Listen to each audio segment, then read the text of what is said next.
अस्सलाम वालेकुम दोस्तों। आज का टॉपिक आपने मेरे टाइटल में पढ़ लिया होगा कि टीपी की स्पीड को कैसे कंट्रोल करते हैं। दरअसल मुझे इसकी ज़रूरत इसलिए पड़ी क्योंकि मैंने अपना इंटरनेट 2 लड़कों के साथ शेयर किया हुआ है।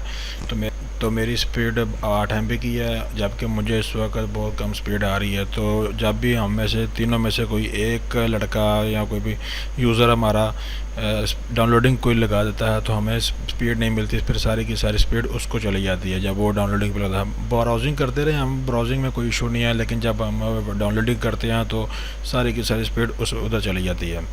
तो हम क्या कहते हैं कि अगर हमारे पास 8 MB की स्पीड है और हम तीन लड़के हैं या 4 लड़के हैं या जितने भी हैं, तो हम उसको स्पीड कैसे लिमिट कर सकते हैं। तो उसका तरीकाकार आप जानने के लिए वीडियो को देखें। तो हमने ब्राउज़र में चले जाना अपने गूगल के, और यहाँ पे हमने अपने टीपी लिंक को एक्सेस करना है। टीपी लिंक हो, टेंडा हो, कोई भी हो, हम उसको इसी तरह से ही बैंडविड्थ कंट्रोल कर सकते हैं उसकी। ये मेरा टीपी लिंक ओपन हो गया। यहाँ पे मैंने यूज़र नेम पासवर्ड देना, लॉगिन कर देना। इनका डिफ़ॉल्ट यूज़र नेम होता है एडमिन, और यहाँ पे बैंडविड्थ कंट्रोल लिखा आ रहा है। ये इसी से हमने स्पीड को कंट्रोल करना है।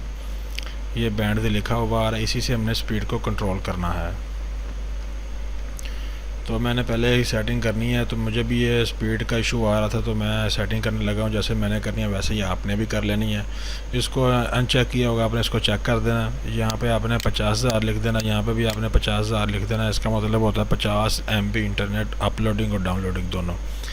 एग्रेसिव से अपलोडिंग और एग्रेसिव से डाउनलोडिंग का मतलब होता है सेव करने के बाद आपने इधर आ जाना है ऐड न्यू में आ जाना। आपने यहाँ पे IP देना है। मेरे IP शुरू होते हैं 192.168.0.100 से, ठीक है। आपके 1 से शुरू हुआ है, दूसरी आपको पता होना चाहिए। और इनको भी पैसे देखना होगा कि आपके IP कहाँ से शुरू हो रहे हैं, तो वो भी मैं आपको बता देता हूँ। तो 100 ये पहला यूज़र आएगा, जो भी कनेक्ट होगा उसको स्पीड हमारी मिलेगी। यहाँ पे यूज़र ने यहाँ पे IP दे दिया, यहाँ पे कुछ नहीं देना आपने। ये भी खाली ये ऐसे ही रहना। ये एग्रेसिव है कि अपलोडिंग कितनी देनी है, 2 MB एक बंदे को अपलोडिंग लगा देते हैं। तो 2 MB 2048 kbps अब, और मैक्सिमम कितनी होनी चाहिए 2048, 2 MB मिनिमम, 2 MB मैक्सिमम दे देनी है। इसके बाद हमने डाउनलोडिंग कितनी देनी है 2048 डाउनलोडिंग 2048 का मतलब 2 MB हमने अपलोडिंग दे दी, 2 MB हमने डाउनलोडिंग दे दी एक इस IP पे एक यूज़र को। अब कोई भी यूज़र आएगा तो वो अगर ये IP पकड़ेगा तो उसको 2 MB जाएगी। और दूसरा यूज़र बनाते हैं तो उस पर जाएंगे हम 192.168.0.101। ये दूसरा यूज़र हो गया। इस पर हमने दे देनी है 2048 मतलब 2 MB हमने दोनों को दे दिया, ताकि दोनों 2 MB इस्तेमाल करें। और डाउनलोडिंग भी करेंगे तो उसको 2 MB ही स्पीड जाएगी। अब हमें पता होना चाहिए कि हमने 100 और 101 दोनों यूज़र लगा दिए 2 MB पे। यहाँ पे आपने आ जाना है DHCP में, ताकि ये बंदे जो हैं, जो हमारे यूज़र हैं, वो इसी IP पे कनेक्ट हुआ करें।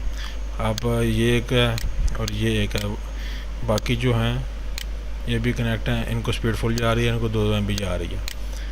अब हम चाहते हैं कि ये हमेशा के लिए फ़िक्स रहें यहाँ पे, तो इनका हमने मैक कॉपी कर लेना।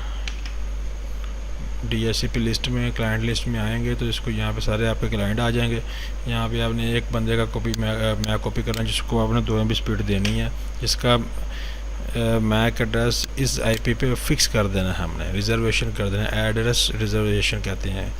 यहाँ पे आगे ऐड न्यू किया, मैक एड्रेस उसका पेस्ट किया, और रिजर्वेशन ये वाला इस IP पे रिजर्वेशन हो गया .100। ये हमेशा के लिए परमानेंट हो गया यहाँ पे। इसको अब इस मैक को यही IP में लगा करेगा, जैसे मर्ज़ी ये कनेक्ट होता रहे। अब ये दूसरा टेंडा वाला है 101, इसको भी हमने 2 MB स्पीड देनी है। कॉपी किया, लिस्ट में आए, ऐड नो मैक एड्रेस, और नीचे इसको 192.168.0.101 ठीक हो गया। सेव किया। अब ये हमारे परमानेंटली हो गए हैं। ये दोनों हमारे यूज़र परमानेंट, क्योंकि इन दोनों को मैंने नेट दिया हुआ है। ये मेरे से वाईफाई से कनेक्टेड होंगे, ठीक है। तो इनकी तो कोई टेंशन नहीं है, मेरे वाईफाई से कनेक्टेड, इनको फुल स्पीड जा रही है, इनको 2 MB जा रही है। तो आज की वीडियो यहीं तक थी। आई होप आपको समझ आई होगी। अगर समझ आई है तो लाइक करना मत भूलिएगा।